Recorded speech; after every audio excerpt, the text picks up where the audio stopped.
flow. Welcome to episode 110 of the Gluttons For Punishment Podcast, or GFP, a Toronto Maple Leafs and NHL podcast hosted by Michael Lepore and Anthony Bruno. Thank you so much for listening and watching us on YouTube as well. Please, someone do something in the NHL. Nothing is going on right now, but we are still here to talk some hockey and to talk about the Toronto Maple Leafs because there is some news to report. The Leafs and Ilya Samsonov headed to salary arbitration. Yes. Samsonov wants $4.9 million. The Leafs countered at $2.4 million. So we should have a decision on that. And that decision might come before we post this podcast. So stay tuned for that. And some other news, the Leafs hired a couple of assistant coaches, Guy Boucher and Mike Van Ryn. So we'll give you our take on that as well. And then we're going to get into a little Q&A, a little back and forth between me and Lepore as we go over some topics regarding the Toronto Maple Leafs. So I promise you want to stay tuned until the very end for all of that. But before we get into everything, it is time to officially welcome in my partner in crime, Mr. Michael Lepore.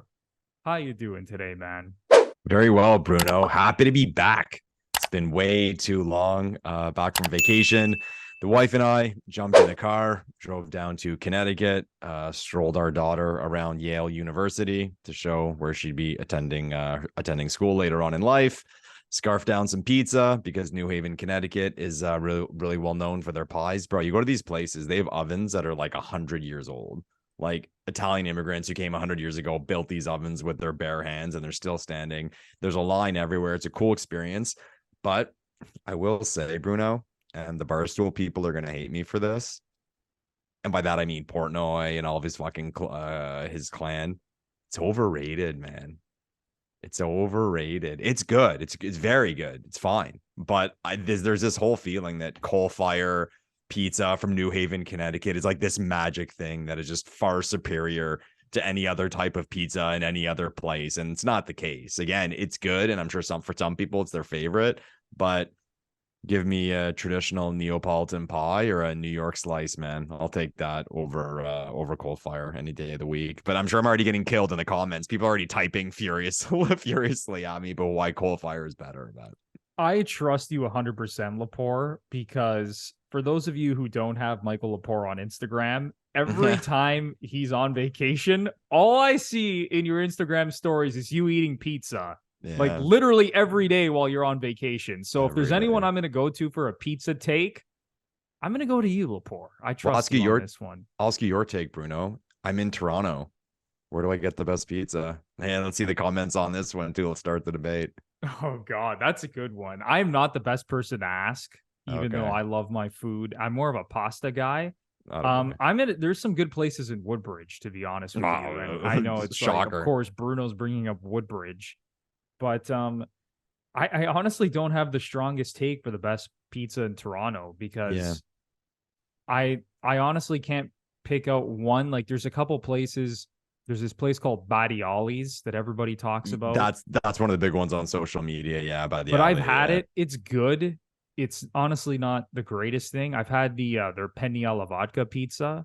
Okay. Which I thought was pretty good, but I mean, honestly, man, there's not one that sticks out to me that's head and shoulders above the rest. Yeah, what's another? There's one's I think it's north of Brooklyn, and then there's another one. That's right. Descendant. That's like a Detroit style pie. But everyone, comment down below. Let Lepore know next time he's in Toronto. Where do I grab a slice of pizza? Yeah, but there's some good spots in Woodbridge. Via Mercanti has pretty good pizza. I assume they do like a wood fire traditional pie, right? Yeah. Those guys, a lot of these places in school. Woodbridge have some really good pizza. There's a place that actually that closed down recently. God, I used to go there all the time. I can't even remember the name of this place. I don't know why it's escaping me right now, but they're all like in the exact same area. Yeah. Anyway, they're probably all cousins who own it. Exactly. Yeah, they're all from the exact same town in Italy. Yeah, or they're brothers and sisters who just got in fights and then opened their own place and then let the war begin, right? Exactly. Yeah. All right. But yeah, share your pizza takes down below. And once I remember the name of this place that closed down, I'll maybe bring it up in the middle of this podcast. Yeah. All right, Lepore. Let's get right into the hockey talk. Yeah, like I said, I mean, there's really not much going on. Let's talk about the goalie situation here with Samsonov. So he's going to salary arbitration. As I said, by the time this podcast goes up, we're probably going to have a ruling from the arbiter in terms of what Samsonov is going to make this upcoming season. Yeah. So as I mentioned off the top, he wants $4.9 million. The Leafs countered at $2.4 million. I mean, I don't really have a strong take on this. Like, I think it's going to be somewhere in the middle. It's going to be Samsonov and Wall starting the season as the 1-2 punch. Matt Murray's going to be shot into the sun, whether it's through a buyout, whether he's on LTIR, whether they have to trade him with a sweetener. That's my whole take on the situation. I'll let you go first on this. How do you feel about the Ilya Samsonov salary arbitration case? If it ends up in the threes, I don't think any Leaf fan can really be upset about that, because Sammy showed us this year that he's a goalie and he can give you average play and sometimes give you above average play. And like all goalies in the NHL, sometimes he gives you below average play, but $3 million, it's fine. It's doable. And especially with the situation you drew up with Joseph Wall, he's like, what, $750,000 for the next 2 years. So if you have your goalies under $4 million and they're giving you average play, that's great. And another thing, people comment down below, like what situation they'd like to see the Leafs in. I'll take that situation. I in today's hockey world, I will take the situation when it comes to goalies as far as something that is unknown. You have two guys who have pretty high ceilings. I think everyone would say that. And there's a lot of question marks, and guys with question marks can play really well. And of course they can play poorly, but I think it's a better situation than having a guy at 6 or 7 million who he can play poorly just as often as a goalie making 2 or 3 million. And in the playoffs, it doesn't matter.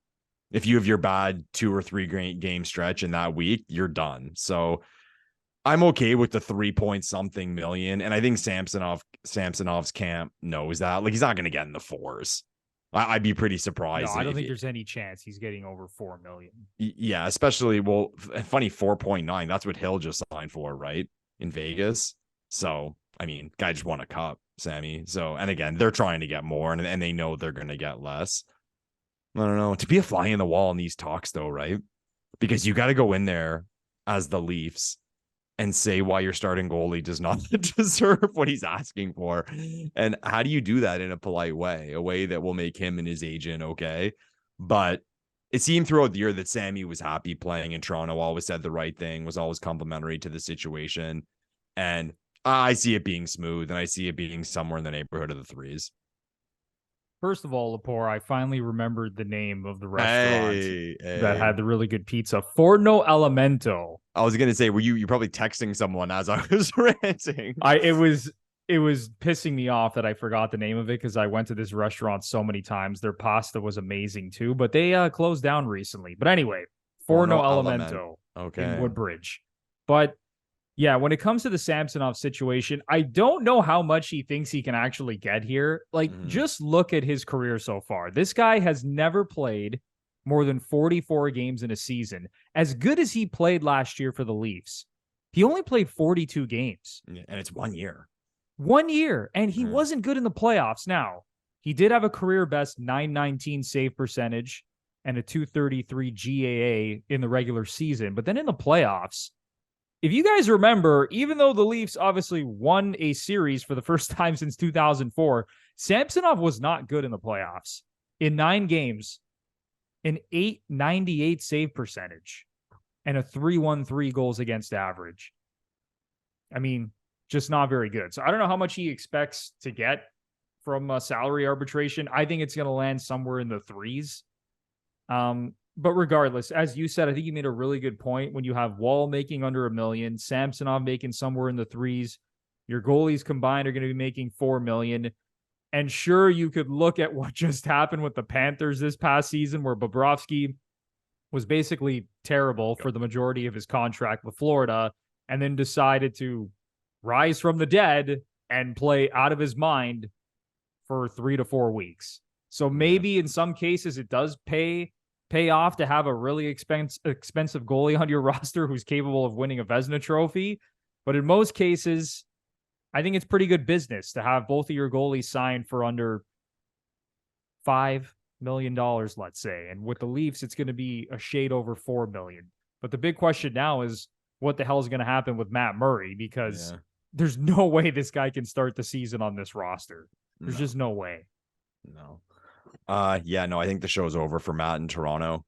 And we'll be talking about this one for a while. You see those lists of worst transactions in the history of the Toronto Maple Leafs, and Clarkson comes up and Komisarek comes up, all these different names. People even point to the Kessel trade, saying it was terrible timing and we didn't need to do that. I have no idea what Dubas was thinking with this Murray deal. No idea. And the only way I can kind of wrap my head around it is, and before I go on, I want to remind everyone that I'm a fan of Kyle Dubas and I'm grateful for what he did in Toronto. To me, Dubas always gave me the vibe that he thought he was the smartest guy in the room.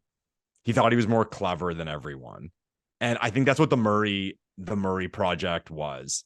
He saw this guy, he's like, I can get this guy retained. This guy's got 2 cups. I can bring him from the dead with my staff and my goalie coaches, and I can make him a legit number 1 goalie. The Sioux connection as well. Yeah, here we go. Right. But so, I think the Murray one's going to be on the list, man. And I'll be so interested to see these situations are so, how do I put this?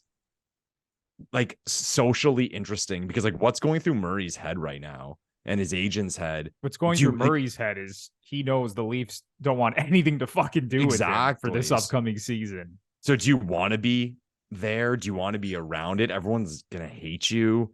It's going to be so awkward. And the whole thing with LTIR, we all know how it works. We all know teams play shenanigans. He has a long enough injury history that the Leafs can put him on LTIR. Slam dunk. So if he's granted that opportunity, Matt, you can make your money, get healthy. You're not going to be a distraction.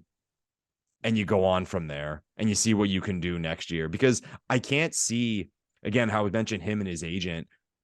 What could they possibly be thinking for 24-25? There's no leverage. He's either a backup goalie or he's playing in Europe somewhere at this point because he can't stay healthy. And that's the number one knock on this guy. He's talented. And if he stays healthy, I mean, I'm sure he could put up a pretty good season if he plays, let's say, 40 or 50 games. But for the love of God, this guy can't stay in the lineup. Yeah. Well, we'll ask this, Bruno. What odds would you give? Let's say we found out tomorrow Matt Murray will be playing for the Toronto Maple Leafs this year. He will not be traded. He will not be bought out, and he will not be on LTIR. Okay. What odds would you give on him playing, I'll say, more than half the games and putting up above average numbers to the point where it's like he will get another contract somewhere else? For him to play more than half the games? Yeah. I give it a 10% chance. And play, yeah, exactly. So there's a 10%. It's so unlikely. All of us who've watched him last years, it's just so incredibly unlikely. So that's why I can't see him and his agent sitting there thinking, "Oh no, we can do." No, you can't. Sorry, boys. The show is over. You'll get, because of your pedigree and because of your history, you'll get a shot somewhere as a backup and try to do something and work your way up. But I'd like to think that common sense will prevail here on the side of that camp, and everyone will just be put in a situation where they're happy. It's time for a quick break because it's time to unleash the beach beast within you. This summer, MANSCAPED is here to help you level up your beach game with their new Beard Hedger Pro Kit. They're going past waist deep in the grooming game and diving in head first to your facial hair. The Beard Hedger is a game changer, allowing you to shape your beard like a true beach god. So this summer, let the beach balls bounce and turn heads all over the place. And you can do that by visiting manscaped.com and using our exclusive promo code GFP20 for 20% off and free shipping. Lepore, Manscaped just doesn't miss. Every time, Bruno, they don't miss. Everyone, you're at the beach. As Bruno said, you want to be a beast, but you don't want to be an ape. Take care of yourself, be clean, And when you do have clothes on, before your significant other finds out if you take care of yourself, they're going to see your face. So take care of that face as well with the beard hedger. Manscaped.com, GFP20, 20% off and free shipping. Go at it, everyone. You know what to do, fellas. Take care of your balls. Take care of your face. You got to be nice and groomed, especially in the summer when it gets really, really hot. So go to manscaped.com for 20% off and free shipping using our exclusive promo code GFP20. That is GFP20 for 20% off and free shipping at manscaped.com. It is such a shame that Matt Murray didn't pan out. But Lepore, you know what I think was the worst move of Dubas' tenure, as bad as that was? Let's go. It was protecting Justin Hall in the expansion draft. And well, I will stand by this take forever. And listen, I don't even hate Justin Hall, but the whole reasoning that it's so hard to come by big, long, right-handed shot defensemen is just like the biggest load of bullshit I've ever heard in my life. And the NHL is so weird. To see that this team could have protected Jared McCann, who scored 40 goals for the Seattle Kraken this year. And now Justin Hall, I mean, God bless him, signs a contract with Detroit for over $10 million. I mean, it's just mind-boggling to me, but I still don't understand why Dubas did that. I mean, as we saw in the playoffs, like Justin Hall could have easily been replaced by almost anyone in the NHL.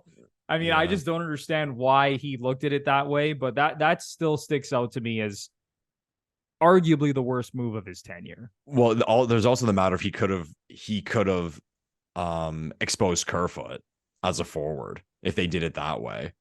And is that if they would have lost Kerfoot and inserted Jared McCann, even that would have been satisfactory. But then even then, I would keep Kerfoot over Justin Hall. At least Kerfoot's functional. So yeah. And what was so stupid is that were the Leafs just like 100% assuming that Seattle was going to take Justin Hall? Like they could have taken Travis Dermott in the expansion draft. So I don't know. I mean, maybe Steve Yzerman and Kyle Dubas just look at Justin Hall like he's, I don't know, prime Chris Pronger or something. I don't know what it is. Yeah. I just think they didn't have the right vision of the situation, and they were just thinking that, okay, because they made that deal with Pittsburgh to get McCann. So I think their mindset was just, well, we're not really losing anything because they gave peanuts for him because Pittsburgh was in a similar situation. And if we just lose him, we lose him. So, okay. We didn't really lose. If you look at what every team loses, what they trade for him was like a fifth round pick. I think it was a seventh rounder. Yeah, I was gonna say a seventh rounder. Then I'm like, no, was it that bad? Yeah, so a seventh rounder and like Philip Hollander. That prospect is ringing a bell in my head that was involved in that deal. Yeah, so if you did power rankings of what every team lost in the expansion draft, and you lost a seventh round pick and a Marley, that's not bad. And I just think they couldn't get past that. And they were just, Dubas loves his guys. That's another thing too, right? If he can keep his boys, he will. But thanks for making me feel even worse, Bruno, after the Matt Murray conversation. Yeah, as much as I like Kyle Dubas and the work that he did as Leafs GM, I stand by that take. That was the worst move of his tenure, and I have no idea what the hell he was thinking. But the Matt Murray move is right up there as well. Yeah. As far as goalies go, Bruno, okay, like we talk about how much you'd be willing to give a goalie in today's NHL and an elite goalie. Okay. I mean, don't pay attention to the Leafs' current cap situation, but if you were the general manager of the Toronto Maple Leafs and absolute 5-star prime Carey Price was available, and he looked you in the face and said, I want to play for the Toronto Maple Leafs, what would you be willing to pay him? That's a great question. Like right now in this current landscape, what would I pay him? Yeah, I'd say this landscape, like we can't fit him in. Like, don't think if you're a GM and you have the room, what would you fit him in? It's prime Carey Price, like let's say 27, 28-year-old Carey Price. Yeah. Healthy. Man, oh man, seeing what that guy has done, seeing how he dragged that Montreal Canadiens team to a cup final. I know this goes against everything that I've said, about goalies and managing the cap, but I'm probably giving him like at least 9 to 10 million. Whoa, I know it sounds insane because I'm totally against this, but we're talking about arguably the best goalie of the last 10 years. Now, him and Vasilevsky, let's say, the two best goalies of the last like 10 to 15 years, and he wants to play for my team, and I know that I'm getting him in his prime, and he's probably going to just drag my team to the cup final at least once, I'm probably paying him 9 or 10 million. And would you do the same thing for Vasi and Shesterkin? Just maybe not Shesterkin, because he's not quite on that level as good as he is. I mean, accomplishments. He got the Rangers to the conference final. Like, listen, I've had this guy on my fantasy teams. I know how great he is. But I don't think I'm doing it for anyone outside of prime Vasilevsky or prime Carey Price. Okay. Yeah, I don't know. The number that jumped into my head was, I don't know, 7-8 million. I think once you're getting not to enough 9, to get it done, though. Oh, I know it's not going to get it done, but I'm just saying that's what I'd be willing to. That's what you would go to. That's the top of the range. That I think would go 8, to. and at 8, and I might even have a problem. I'd be a little uneasy about it at 8 million. Yeah. It's hard, man. It's hard. Even Carey Price can have a bad week, and so can another player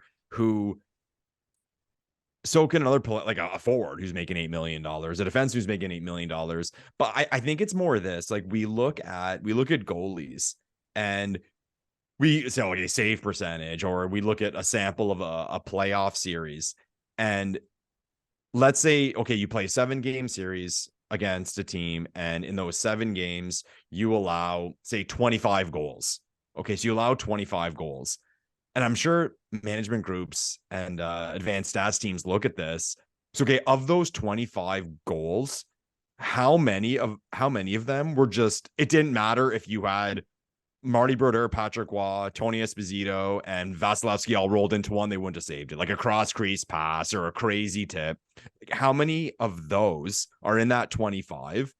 And then what's the difference in the ones that, okay, Carey Price would have saved and Samsonov would have saved if say Carey Price is on? Like, because if you run the numbers, people say this, the difference is like 2 goals. So maybe Carey Price gets you 2 goals. I mean, again, anything can happen, but I think people know where I'm going with this. So there's that, and that might not even be the case. And those 2 goals might not matter, because those 2 goals might be in games that you won 6-1 or 5-1. Well, it doesn't matter if it was 5-2 or if it 5-3 or 6-2 or 6-3, you won. So I think all that math comes in, and that's why I have a hard time with it. And I'd love to see that presented to me of like the percentage.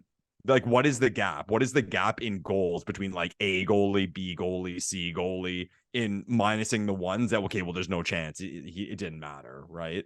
No, I 100% agree with you. If you look at the stats, and, you know, we would need someone a lot smarter than us to lay this out and actually do the homework on this. I agree, honestly. I don't think there's like a huge difference between, you know, Carey Price and Ilya Samsonov over like a large playoff sample size, let's say. But it's just having that elite goalie, now that we've seen all these examples of these upper echelon goalies who have taken their teams on deep playoff runs. It's having the guy who's talented enough to get really hot over like a month stretch, like, and can just do unbelievable things for your team, whether it's Carey Price, Andrei Vasilevsky, Sergei Bobrovsky, as we just saw, Igor Shesterkin. And, you know, teams have won Stanley Cups with goalies who aren't elite, and we just saw it with Darcy Kemper.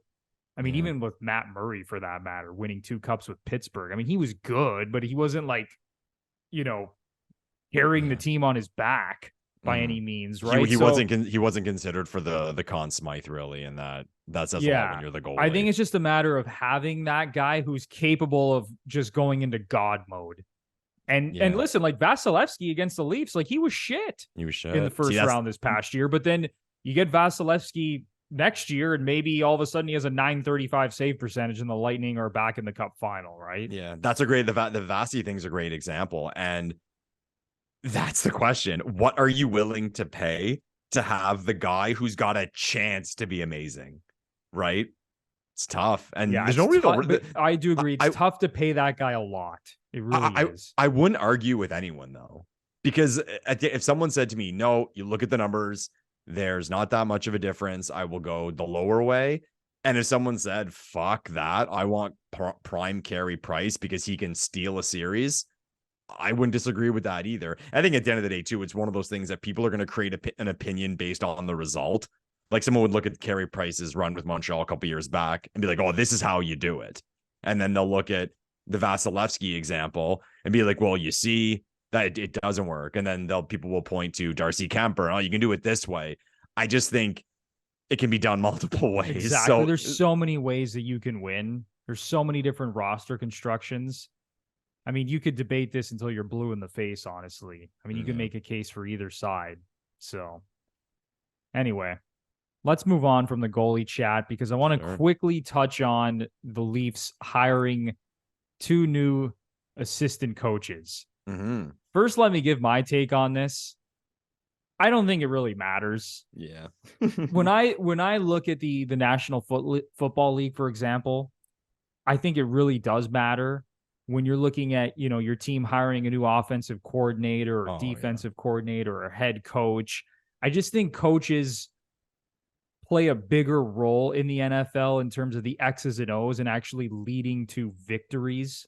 No doubt. For their respective teams or even leading to losses for that matter. Whereas in the NHL, I'm not going to say you could put me and Lepore behind the Leafs bench and I run the D-core and Lepore runs the power play.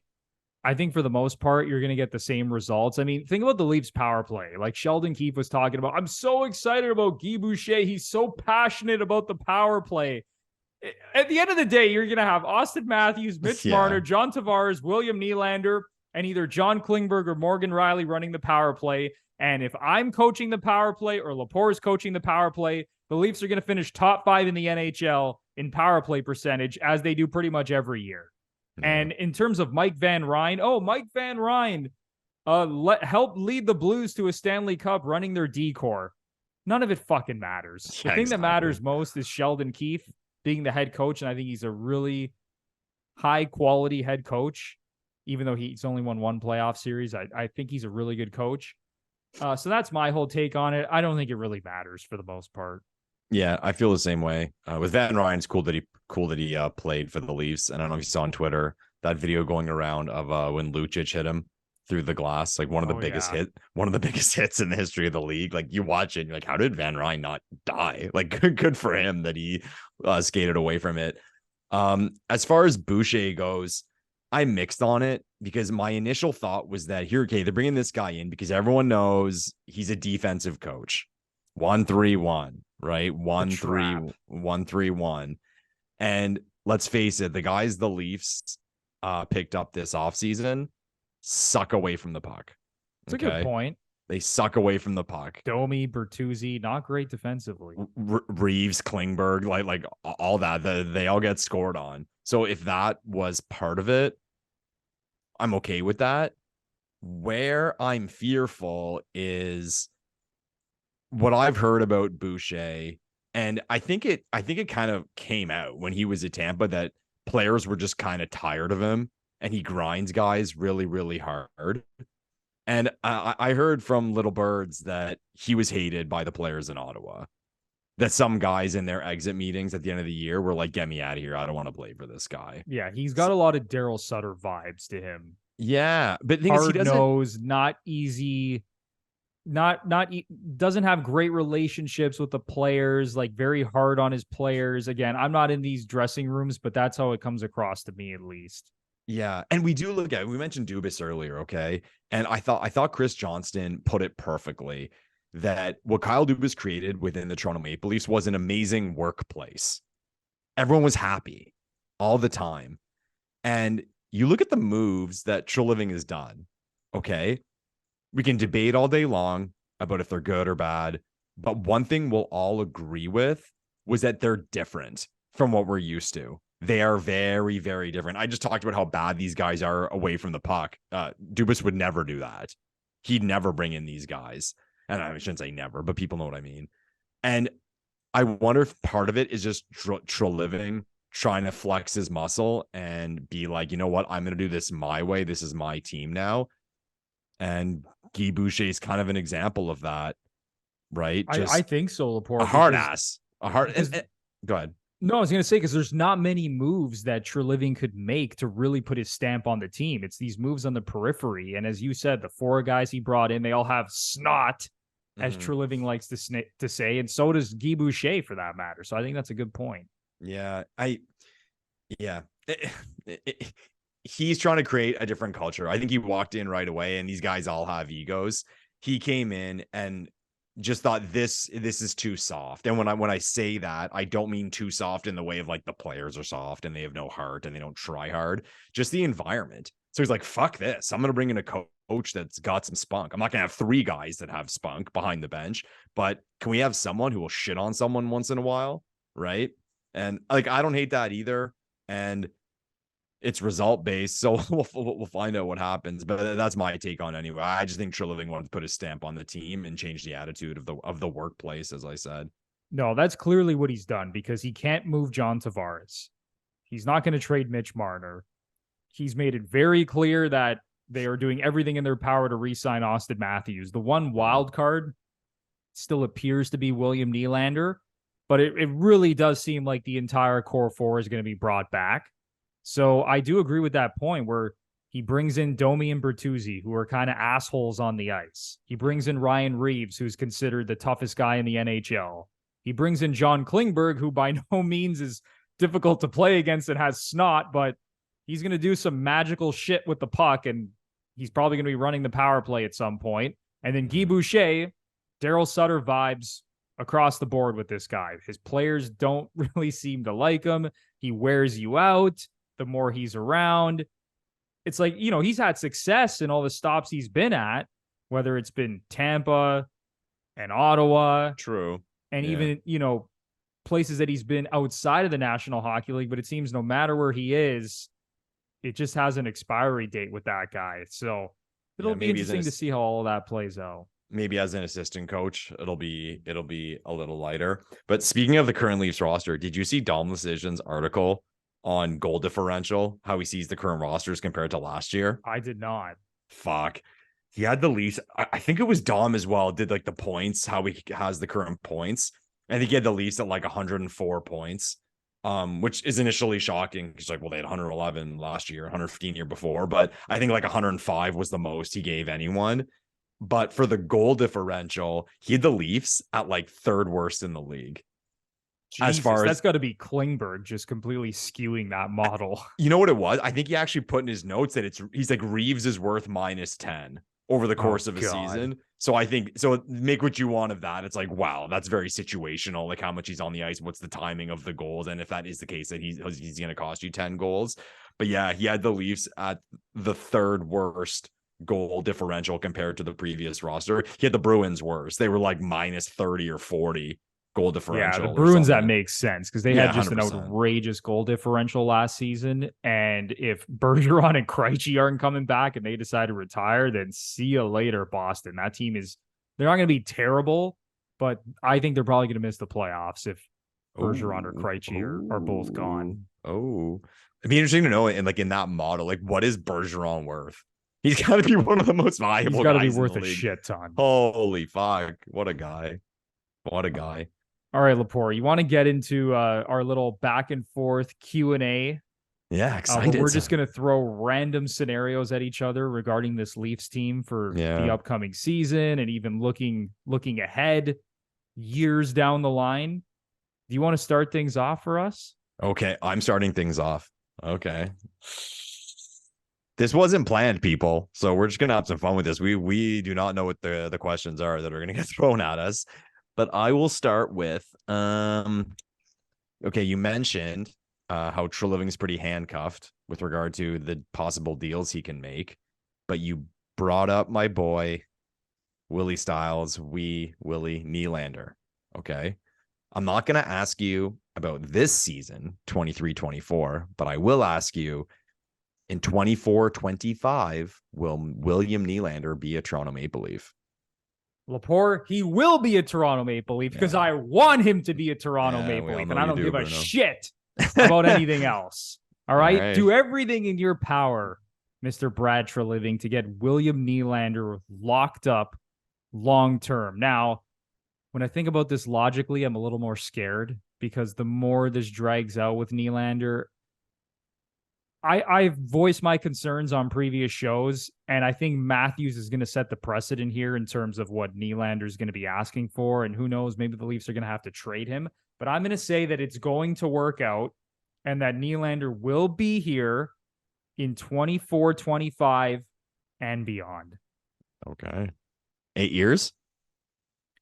Yeah, they're going to sign Nylander to an 8-year deal. Fuck it. Fucking 8 years, William Nylander. Let's go. I love him so much, and I think he's so vital to this team that I just think they got to do everything in their power to sign him. And, you know, I look at David Pasternak, and I know it's probably not going to be the same scenario where the guy plays until March and he ends up scoring 60 goals and then they sign him to the extension.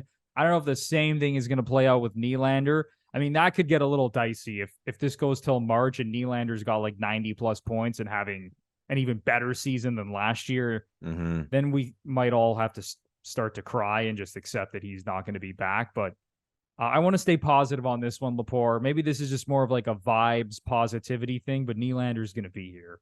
Yeah. Could that have worked out any better for Pasta? A 60-goal year? Unreal. You're negotiating? Oh, my God. Unreal. I mean, you could say he's underpaid even to a certain degree based on his production. Do you think if he hits UFA, he's the highest paid player in the league? Pasternak? If he would hit UFA, yeah. I don't know if he quite eclipses Nathan McKinnon, but he probably gets maybe a little bit more on the open market. I think people tend to overreact like, oh, if this guy hit the open market, he would have got another 3 million AAV on top of what he's getting. I think I don't want to go that far, but I think maybe he touches 12 potentially from some team. I don't think he eclipses McDavid or McKinnon though. Okay. All right, Lepore, I have one for you. My brain was turning because of the Klingberg situation and the defense core.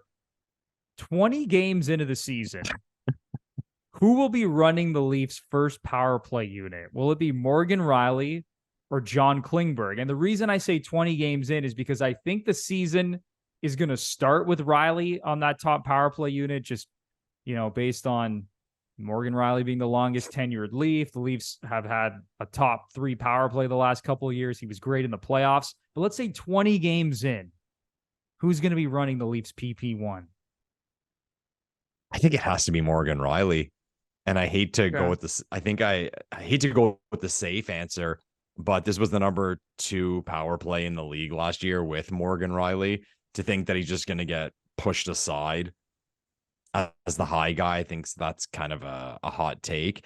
And on that topic, I'll be interested to see because the Leafs added 3 legit power play players this offseason. So who knows, man? Like we used to go we were super top heavy with the big 5, and then the second power play was hilariously bad, and they would play that last 30 seconds, and we all knew the power play was over when those guys jumped over the boards. But with these guys, Klingberg, Domi, and Bertuzzi, those aren't bad guys to have on your second unit. And then who knows if they mix it up. So it's like, I don't know, Klingberg, Domi, Tavares, Matt, like who knows? You make any combination you want, especially now how there's no real set positions. Guys are just playing the half wall or in the bumper or whatever. But I have a hard time imagining a situation where Morgan Rielly is not on power play 1. That's fair. I really want to say that Klingberg is going to take over. I don't know. I have this gut feeling that he's going to take over, but I think they're going to stick with Rielly as well. I mean, they've had one of the best power plays in the league the last couple of seasons, and even looking at the numbers here right in front of me. So last year they had the number 2 power play, and then people forget in 2021-22, they had the number 1 power play in the NHL. It wasn't the Oilers. It was the Leafs. So they've had the number 2 power play last year and the number 1 power play the year before. That's pretty insane.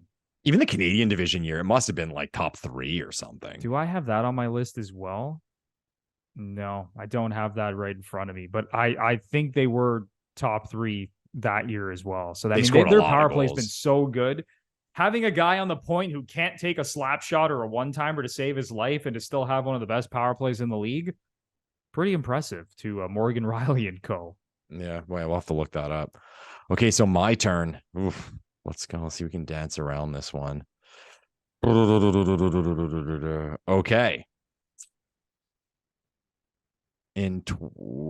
I'll word it this way. Will Matt Murray play another game for the Toronto Maple Leafs? Absolutely not. Okay, well, you're going what you want here, Bruno? Or No, there's no fucking way this guy's playing another game for the Leafs because I think they are very confident in their plan. I think they have a lot of options. They know they have a lot of options.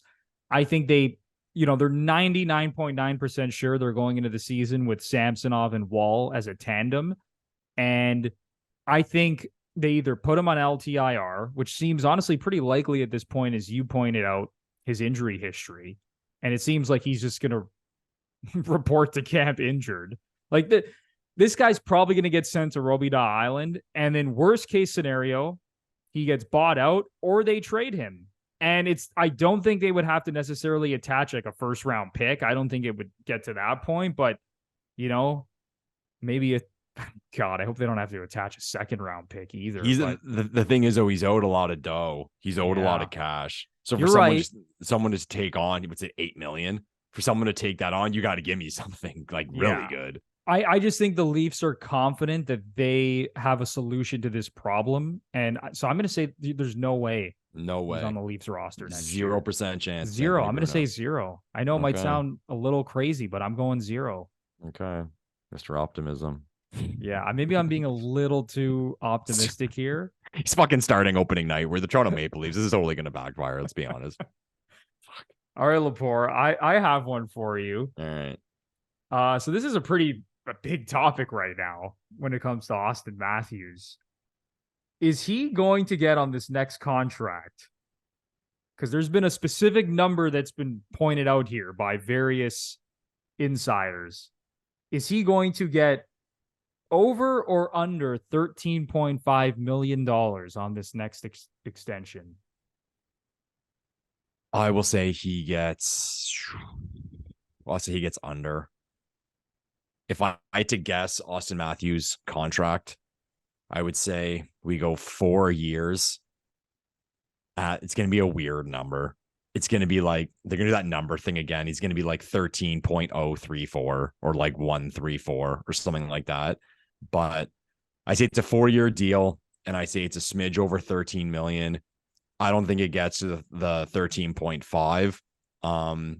And that could possibly be wishful thinking, because maybe that would come up if the 8-year negotiation was happening. So it's okay, well, now we got to talk. Like, now that number is going to go up. You're buying more UFA years.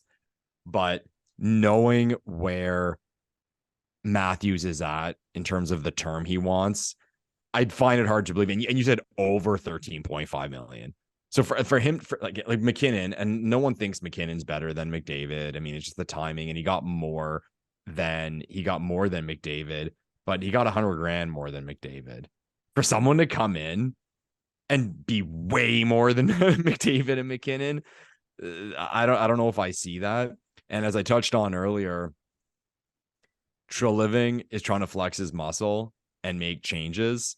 And with the previous regime, the players, and when I say the players, I mean the elite players, got whatever the fuck they wanted. Easy peasy. I've said a million times on the show, what did they give up? Did a negotiation even take place, or did they just submit paperwork and they printed it out and they signed a deal? I don't know. But I have a hard time believing that Treliving, based on what he's shown us so far, is just going to cave to a player. Like, here we go again. He's going to get a 4-year deal at like 13.75 million. And then that fucks us, right? The NHL is a total joke with regard to the cap. I'm sure Treliving knows that. So it'd be a terrible move. It'd be a terrible look. And he's new. So he's not going to want that appearance. So I say no. I say a smidge over 13 million. Okay, because the way that I'm looking at it, I have this feeling, Lepore, and it has not gone away. I am so convinced, and I could be totally wrong, I'm so convinced that Matthews is going to sign a 3-year deal and just piss us all off. I just feel like it's headed towards that. I don't think he's going to sign 4 or 5 years. I think it's going to be a stupid 3-year deal for something in the 13s. No, honestly, probably 13.5. as has been reported by various insiders. I think it's going to be like a 3-year deal for 13.5-ish million, and we're all going to be pissed off. I hope he's so embarrassed. I will, if he comes in with a 3-year deal, and here I just had a 4-year deal, but if he comes in with a 3-year deal, I'd legit say you're not getting a raise. Even a couple $100,000, just like to whatever the adjustment is on the cap. You're not getting more than that. And we can run the numbers. What he signed for with the last deal based on percentage of the cap's barely, what's it, 4 or 5 million it's gone up. So percentage wise, what you're going to get way more. No. Bruno, people always make the joke as Leafs fans of like, man, if they did this, I would turn my back forever. I would never turn my back on my boys, but I would be, that would probably be the maddest I'd ever be as a Leaf fan. That if we just cave to a player, like to that extent, and especially, have we not learned anything? If it gets this shit just happened with these last wave of contracts. And I don't think the last wave was that egregious, but it was the same line of thinking. The cap's going up. Yeah. This is all going to be fine. A once in a generation thing happened with COVID. So I totally get it. But are we really going to go down this same road? And again, we've had this conversation. Why is every star across this league take an 8-year deal at a reasonable number except Auston Matthews and Mitch Marner and co? Why is it just the Leafs? So I swear to God, Lepore, if he signs a 3-year deal, we're doing an emergency podcast and we're going to freak the fuck out. Yeah, I'm selling everything Matthews I own if that happens. Because then there's the thing, again, we've talked about it before, that then you're not really trying to win here. And or you don't really want to be here. You don't give a fuck about winning at that point. If you sign a 3-year deal and you're just trying to maximize your earnings, like, holy shit. Like, you're playing for the Toronto Maple Leafs, man. You could be playing for some shit organization who doesn't care about you. You could be playing for a fan base who doesn't give a shit about you. And I don't know where Matthews' priorities are at, or Nylander or Marner for that matter. They might come out and say they want to win cups and, have a great time and build this up with the rest of the team and be this winning team for years to come. But maybe they don't really give a shit about any of that and they just want to make money. We don't know. So and it's going to be clear. Going to be very clear based on this next deal he signs. And I'm scared, Lepore, because I think Nylander is waiting for this to happen. And then the Nylander camp is going to be like, listen, my client just scored 40 goals last year, the same as Auston Matthews. They both scored 40 goals. My client had an 87-point season. My client is a hell of a player, is arguably your best playoff performer.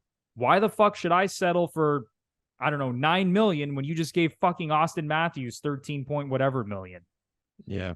Is it just me? You mentioned COVID, and everyone knows, the cap didn't go up during COVID, so it affected contracts, and contracts look probably worse than they should be based on the cap not going up. But I feel even beyond the actual numbers of it, COVID just kind of changed the climate of what stars were getting. Because if you look pre-COVID, really, okay, Doughty got 11, Karlsson got 11.5, Eichel got 10, McDavid got 12.5. Matthews got the 11.65. Guys were getting like over 10. Guys were getting big money. And then it happened because of the cap not going up, that guys weren't getting those deals. But at the same time, I also think it kind of changed the culture of a big deal, which makes it tough on the guys or the teams who have these guys already making that money. Because now what do? Someone pointed out to me the other day, I'm like, yeah, you're right. Think of Marner. Here you have Mitch Marner, okay? This guy was a back-to-back first-team All-Star. Nominated for the Selke as a winger, okay? He signed his deal 6 years ago, or said when it will be done, it will be 6 years old, for $11 million. What could he really and truly ask for as far as a raise goes? Yeah, like, I don't think Marner be the highest paid player in the league. Like, that's fucking crazy. That's my point. But that's the point I'm trying to make with regard. Like, if someone said, okay, there's going to be a star player who's going to sign a contract, and then 6 years later, he's going to have 2 first-team All-Stars, a Selke nomination. Like, people are talking, okay, the Team Canada thing, whatever. And, he's like, what kind of raise should he get? You think, well, he's going to get a big raise. And I'm not picking on Marner. I'm just saying, I think this is a situation players are in and teams are in. Because what can he really ask for compared to other guys? Like McKinnon just signed 12.6. He can't ask for more than McKinnon. And like, you think McKinnon's camp is just a bunch of idiots and didn't know that the cap was going up? McKinnon was well aware that the cap over the next 5 to 8 years was going to go up, and he still signed a deal for 12.6. Yeah. So why can't Matthews do the same? Like, McKinnon clearly cares about winning Stanley Cups. He's talked about how, Sidney Crosby was his hero growing up, 2 Nova Scotia boys. He wants to win cups like Sid. He finally wins a cup, and then he signs an 8-year deal for 12.6. But Matthews is out here asking for the sun, the moon, and the stars, and has 1 playoff series win, is coming off a down season. Listen, I love Auston Matthews. I love him. He's arguably the greatest Leaf ever, honestly, even though he hasn't won shit besides his individual awards. But come on, man. It gets to a point, and it's like, you're the only star player asking for this? Unless he's on like this, I'm going to change the way that players are paid in this league. Unless that's his mentality, like, I'm going to be a trailblazer and be the guy that finally gets us paid around here and gets us paid like some of the guys in these other sports. When you look at baseball, basketball, football, I don't know, man. I just think it gets to a point where it's like, what are you doing here? Yeah, to be a fly on the wall. Anyway, do you have any more to throw at me, Lepore? Well, I went first, right? So we have to finish with you. Is that it? Okay. Yeah, I asked you. We can do that. I asked you that question about Willie Nylander, if in 24-25, if he'll be playing for the Toronto Maple Leafs, and you answered yes. So I'm going to ask you a similar question. In 24-25, will Sheldon Keefe be the coach of the Toronto Maple Leafs? I'm going to say yes. Bruno. I know. I'm saying yes to everything because, I love it. Listen, the Leafs are going to get 110 points this season. They're going to be back in the playoffs. I think the Leafs are going to win the Atlantic Division based on how it looks right now, especially with Boston potentially losing their top 2 centermen. Tampa has taken another step back. I mean, the Panthers are a good team, but I think the Leafs are going to have more points than them in the regular season. Yeah. So Keefe's going to win the division. They're going to make the playoffs. They're finally going to play, let's say, a lesser opponent because they're going to play a wild card team in the first round, you would think. Yeah. So they probably win another playoff series. And then who the hell knows what happens after that. But I think that buys him at least one more season as head coach. Yeah, I'm scared shitless of the scenario you just said with them winning the division, because you see how, I mean, the standings are projected and teams on their way up. I do not want anything to fucking do with Ottawa or Buffalo if one of them sneaks in. Yeah, that would be scary. Yeah, it's like that lose-lose situation where you're supposed to win, but you're playing this team with nothing to lose, and they are a good team, and they have enough firepower to beat you, and they can get hot, and you just know it'll be a series, whether it's Buffalo or Ottawa, where, and I really do believe in this, and the Montreal series is an example. A big reason why that happened, and when I say that happened, the heavy favorite lost, was because there's something in me that was like, it's because it was Toronto, Montreal. It made it bigger. There was a huge impact on it. Had it been that exact situation, team Toronto Maple Leafs with that many points versus team Montreal Canadiens, but instead of the Montreal Canadiens, it was the Detroit Red Wings, Toronto, it wouldn't have been a thing. But because it was Montreal, it's a thing, and it just raises the intensity. It raises that team up. And that's what I fear from playing in Ottawa or Buffalo in the first round. But make your excuses now, Leafs fans. Yeah, that's a scary thought, to play like one of those up and coming teams in the playoffs and possibly getting clipped by them, because they're going to be playing with house money against this Leaf team that has all this pressure. You know, going back to what Ryan O'Reilly said and how the pressure of the Toronto market kind of steered him away from here. That's why he wanted to go play in obscurity in Nashville.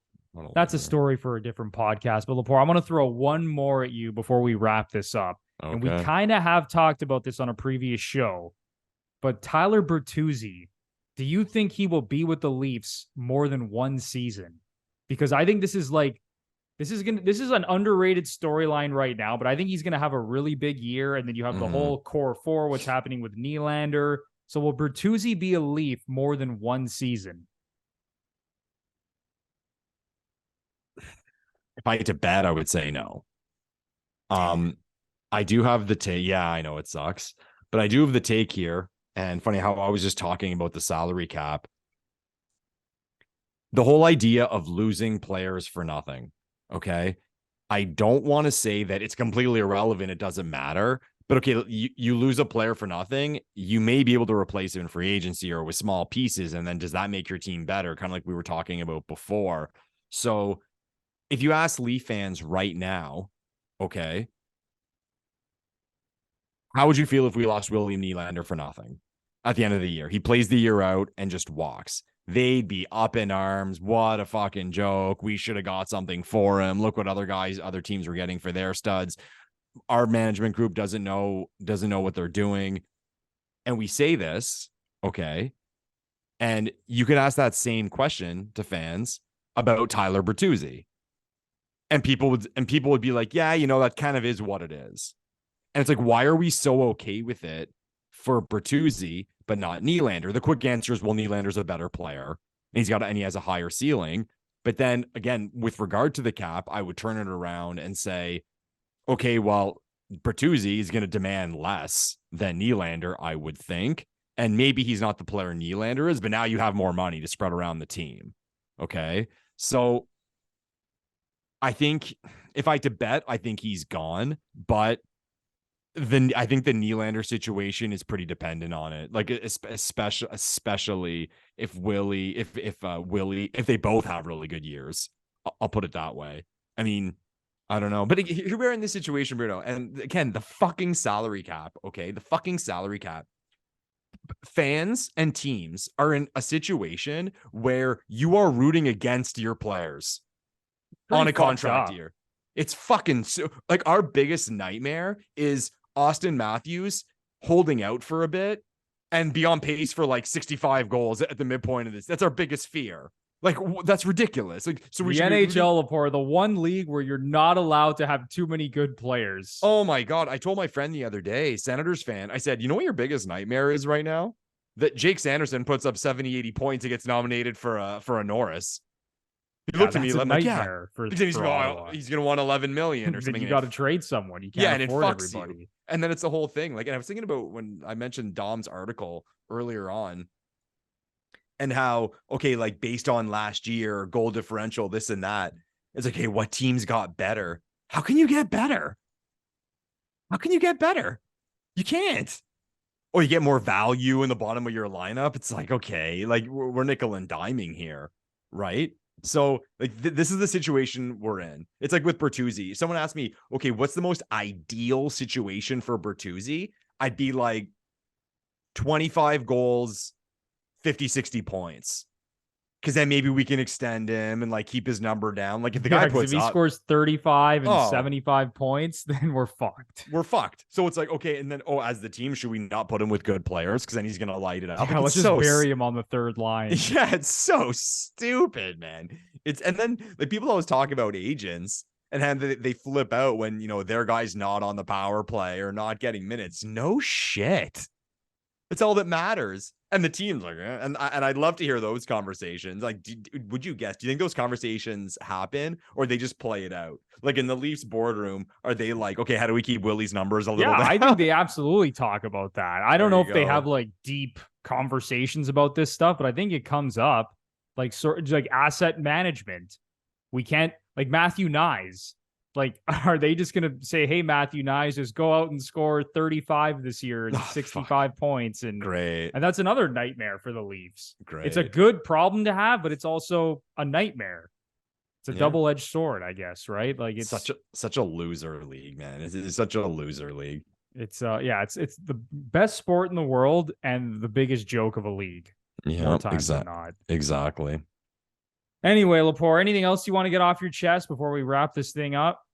No, I thought that was pretty fun. I think we should do stuff like that more often. And everyone, the things we talked about, comment down below what your thoughts are on the questions. If you think Bruno and I were right, we're wrong, if we're dummies, if we're brilliant, let us know in the comments. Yeah, and if you have any questions, feel free to write those down in the comments section, and maybe we'll answer them on the next episode, because at this rate, there's really not anything happening in hockey right now, because everyone in hockey is at a golf course. They're fishing. They're at the cottage. None of them are doing anything right now. So there's not too much to talk about, but give us your questions. And like I said, maybe we'll discuss them on the next episode. But that is going to do it for episode 110 of the Gluttons For Punishment Podcast, or GFP, a Toronto Maple Leafs and NHL podcast hosted by Michael Lepore and Anthony Bruno. If you are a new listener or a longtime listener, it would be a big time help if you give us a 5-star rating and review on either Apple or Spotify. And if you're watching us on YouTube and you really like this show, and maybe you've been following us for a long time, smash the like button, subscribe to the channel if you're not subscribed, leave a comment down below, ring the notification bell so you know exactly when the GFP podcast is posting some new content. So until next time, continue enjoying your summer, everybody. We will stay on top of the news in Leafland, and we will chat with you very, very soon. Thanks, everyone. Mamá, que no soy yo, flow.